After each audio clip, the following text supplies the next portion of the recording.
Hey there, and welcome to The Art of Aging, which is part of the Abundant Aging podcast series for United Church Homes. And on this show, we like to unpack what it means to age in America with positive, empowering stories that inspire everyone, everywhere to age with abundance.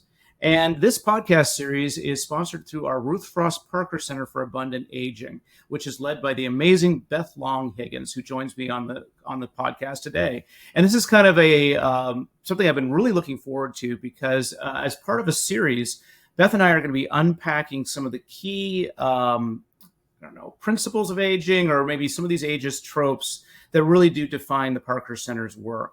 And this is all leading up again to what we hope to be an amazing symposium. Beth, I'm so excited to have you here. Welcome.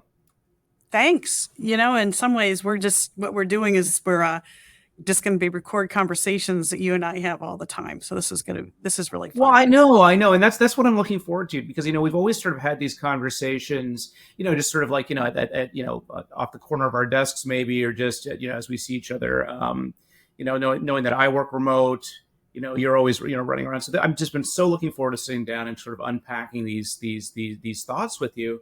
And I really want to lead off with something that I think that you like to lead off with.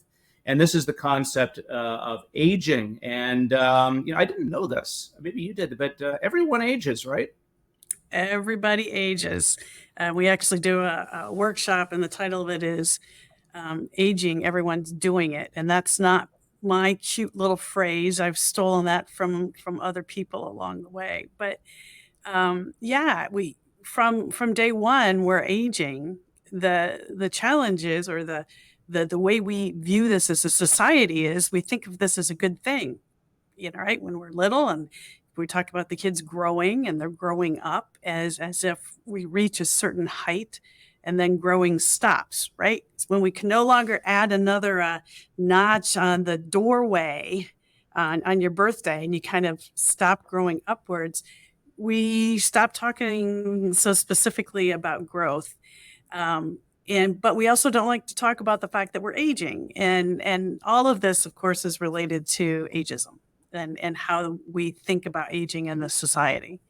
I heard that the only people that count their birthdays in half marks are people under the age of 10 and people over the age of 100. Or I would say 90. There's something about, for some people, once you reach 90, that's kind of seen as an accomplishment, which it is. And so then people are more likely to readily share how old they are without people having to ask them. Yeah.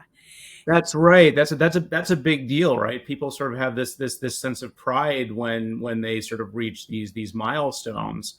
I don't know if I'm waving a flag saying, look at me, I'm 50, I'm 50, I'm 50, right? Right.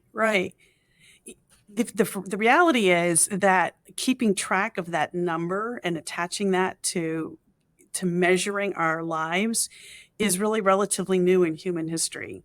It's really just been past 150, 160 years, because think about it, before the mid-1800s in particular, we didn't keep records. People were born at home. And so there weren't hospitals that kept track of these things.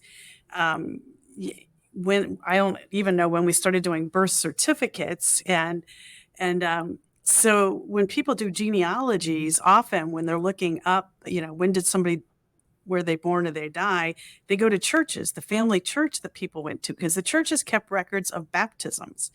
And Right. Baptisms were usually done within a short period of time following the birth. So all of which is to say, the whole idea of celebrating birthdays in the first place and keeping track of those numbers is a modern phenomenon that we just think is just, this is the way it's always been, and it's not. And I think it's created, some of the challenges that we face as we think about the aging process.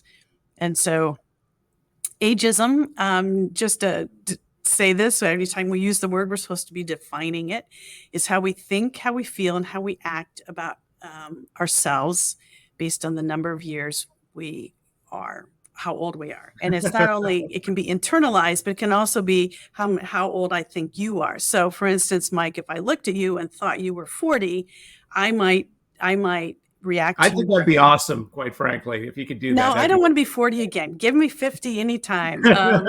Um, and it just has to do with those pre-programmed prejudices that we have.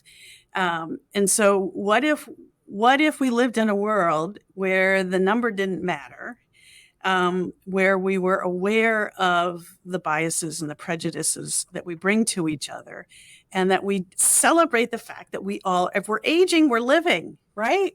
Yes. If Yes. we're aging, we're changing, and we're Yes. growing in all kinds of ways. So why can't we celebrate that? But that's the thing, Beth. It's like, everyone just sort of has this maybe just this mental wall, or we always just sort of have this continuous thought in our head of that person is old. It moves the goalposts, right? When you're 18 years old, you think 30 is old. When you're 30, you think that 40 is old. When you're 40, you think that 50 is old. Or maybe you don't anymore. I don't know. Maybe the goalpost gets moved out a little bit more. But it just seems like there is this desperation to live out your life and fulfill your life as youth by a certain point, and then bam, it's over, and then something else happens. But that has not been the journey for me. I don't think that's been the journey for you. Yeah. But yet it's just such a strong artifact in our society. And was it all, did it start in the 50s with the invention of a teenager, or was this, when did ageism really start in the way that I'm describing? I think it's been in the past 100, 125, 130 years for sure. And there are all kinds of factors that are related to that, which we can't do in this short mini podcast. We have other mini podcasts coming up, though. Yeah. We're release one every single week leading up to the symposium. Mini-sodes, I think is what you were calling this. The mini-sodes, yeah. I just want to share one example that a friend just shared with me the other day. And he attended a series of workshops that I led recently. And he said, Beth, I hadn't thought about this, but I realized that I'm getting ready to, it's about time for me to schedule my regular checkup with my doctor. And he has moved. And he said, I've already been thinking that I should find a new doctor because I don't want to keep going 45 minutes back to where I used to live. He said, but I realized I was remembering a conversation that I had with my doctor last year. He said I was 68, turning 69. And this is what his primary care physician said to him. So, do you know what happens next year when you turn 70? And my friend looked at him and said, no. And his physician said, well, you'll be a little old woman. That's not a nice thing to say at all. That is ageist. That is sexist. And I looked at my friend and I said, I really hope you find another doctor. I would not want to go to a doctor who's going to look at my age and then automatically assume and put these offensive labels on who I am as a person and how they're going to treat me as a medical professional. Isn't age an easy way to kind of size people up, though?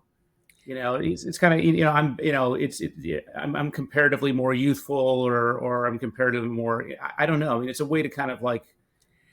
I think it's a shortcut that we rely on too heavily. Yeah. Yeah. Well, look, the work of the center, you're doing incredible and valuable things by bringing just the subject of aging to the forefront, Beth. We're going to do more episodes on this. Please, listeners, thank you for listening to this one. We're going to do a few more that I hope that you'll enjoy. But really, it is. I'm just so glad that we've got this down on video, because we really do need to document really just these core ideas that are defining the work of the center and the work of the center to overcome and end ageism. So, Beth, thanks very much for this one. We're going to be seeing you, within minutes to film the next one. So, but for our viewers, it'll be a few days from now. Thank you, Beth. Thanks, Mike.